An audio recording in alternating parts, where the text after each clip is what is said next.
भारतीय समाज में दोस्तों कई बार ज्योतिष का जो है मजाक उड़ाया जाता है और इसको जो है एक अवैज्ञानिक और अंधविश्वास से संबंध रखने वाले जो है विद्या को बताया जाता है। और कई बार आप देखेंगे तो लोग इसका मजाक उड़ाते हैं, क्योंकि जिस तरह से ज्योतिष का सहारा लेकर जो है भविष्यवाणियाँ की जाती हैं कई प्रकार के भविष्यवक्ताओं के द्वारा, तो उस प्रकार से जब भी ज्योतिष का मजाक उड़ता है दोस्तों, तो कहीं ना कहीं उसके ऊपर एक प्रश्न चिन्ह खड़ा होता है कि वास्तव में ये वैज्ञानिक है या नहीं।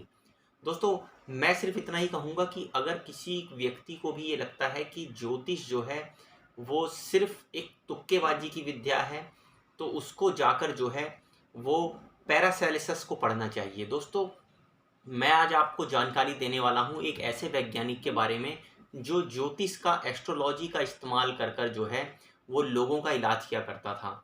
दोस्तों, इस वीडियो को आप पूरा देखिए, आपको कुछ ऐसी रोचक जानकारी मिलेगी कि सिर्फ भारत में ही नहीं, जो बाहर विदेश में रहने वाले भी बहुत से जो पढ़े लिखे जानकार व्यक्ति हैं, उन्होंने इसको एक पूर्ण विकसित विज्ञान के रूप में माना है और इसका सहारा लेकर किस प्रकार से लोगों को इसका बेनिफिट दिया है ये आपको पता चलेगा।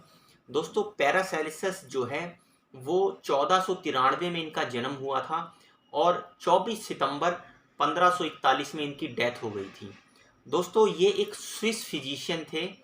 स्विस चिकित्सा के अंदर जो है इनका महत्वपूर्ण योगदान है और इनको एल्केमिस्ट बताया जाता है उस टाइम का, और उसके साथ साथ ही फिलोसफर भी थे। दोस्तों, अगर आप देखेंगे भारत के अंदर जो है वो एस्ट्रोलॉजी को ज्योतिष का नाम दिया जाता है दोस्तों, क्योंकि अब सब अंग्रेजी में इतने पारंगत हो गए हैं, सारे के सारे अंग्रेज बनना चाहते हैं, तो वो अपना नाम के आगे एस्ट्रो लिखते हैं या एस्ट्रोलॉजर लिखते हैं। लेकिन दोस्तों, ये सारा का सारा आप देखोगे तो ये जो उदय है ये वही टाइम है जब जो है भारतीय जो दर्शन था, भारतीय जो ज्ञान था, उसको अंग्रेज पढ़कर अपनी लैंग्वेज में कन्वर्ट कर रहे थे, उसको समझकर एक अपनी नई समझ पैदा कर रहे थे भारतीय ज्ञान को लेकर। तो उन्होंने जब ज्योतिष को पढ़ा तो इसके बारे में उनको कुछ ग्रह दशाओं की और नक्षत्रों के बारे में जानकारी मिली, तो उसने इसको एस्ट्रोनॉमी से संबंधित समझकर इसको एस्ट्रोलॉजी का नाम दे दिया। लेकिन वास्तव में दोस्तों, ज्योतिष जो है वो सिर्फ एस्ट्रोलॉजी और एस्ट्रोनॉमी से ही कनेक्टेड नहीं है। ज्योतिष एक बहुत ही ब्रॉडर टर्म है, जिसमें ज्योतिष में अगर आप देखेंगे तो इसका जो मतलब दिया गया था वो मतलब ये था कि ज्योत ईश मतलब ईश्वर की दी हुई ज्योति, जिससे जो मनुष्य है वो अपने बारे में जान सके, अपने आने वाले कल के बारे में प्रिडिक्शन कर सके, अपने बीते हुए कल के बारे में जो है वो जान सके। और उससे भी बड़ी बात दोस्तों, ये जो ज्योतिष है ये मानव विज्ञान से संबंधित है। यहाँ पर आपको ये जानकारी भी मिलती है कि आप जो है किस प्रकार का मानव व्यवहार रखते हैं, किस प्रकार की आपके अंदर खूबियाँ हैं, किस प्रकार की आपके अंदर कमियाँ हैं। उसी सब को देखकर आप किसी भी व्यक्ति का भविष्य प्रेडिक्ट कर सकते हैं।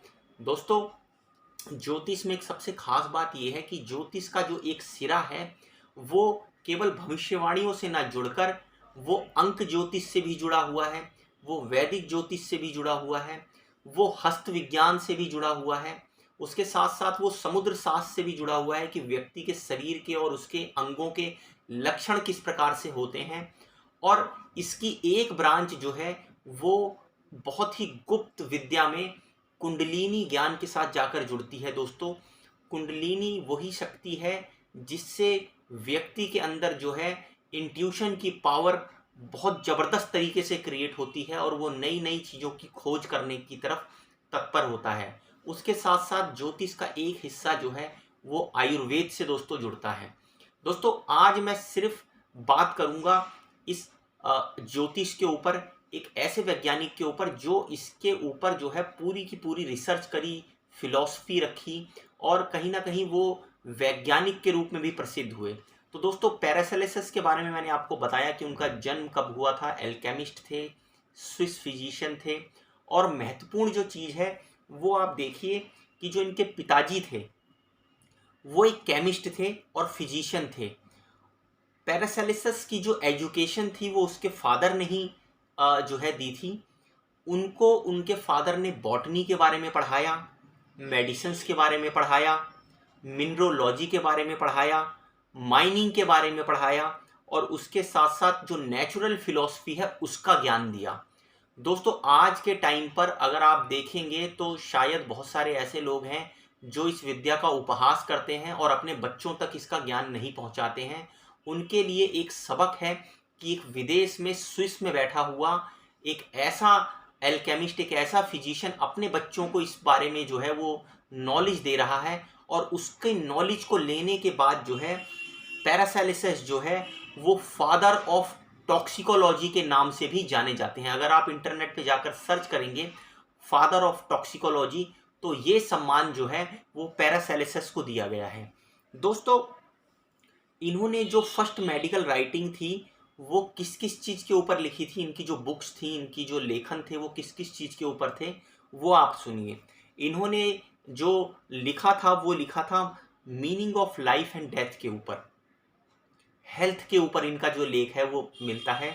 उसके अलावा जो कॉज ऑफ डिसीजेज होते हैं, जो बीमारी के कारण होते हैं, वो internal imbalance and external forces, मतलब आपके शरीर का जो इंटरनल इम्बैलेंस होता है और जो बाहरी तत्व हैं वो कैसे उन चीज़ों को प्रभावित करते हैं जब आदमी का शरीर जो है वो बीमार पड़ता है, इसके ऊपर उनका पूरा लेख है। दोस्तों इतनी रोचक चीज़ें हैं, अगर आप इनको पढ़ेंगे तो आपको बिल्कुल एक अलग ही दुनिया में इनके लेख लेकर जाएंगे।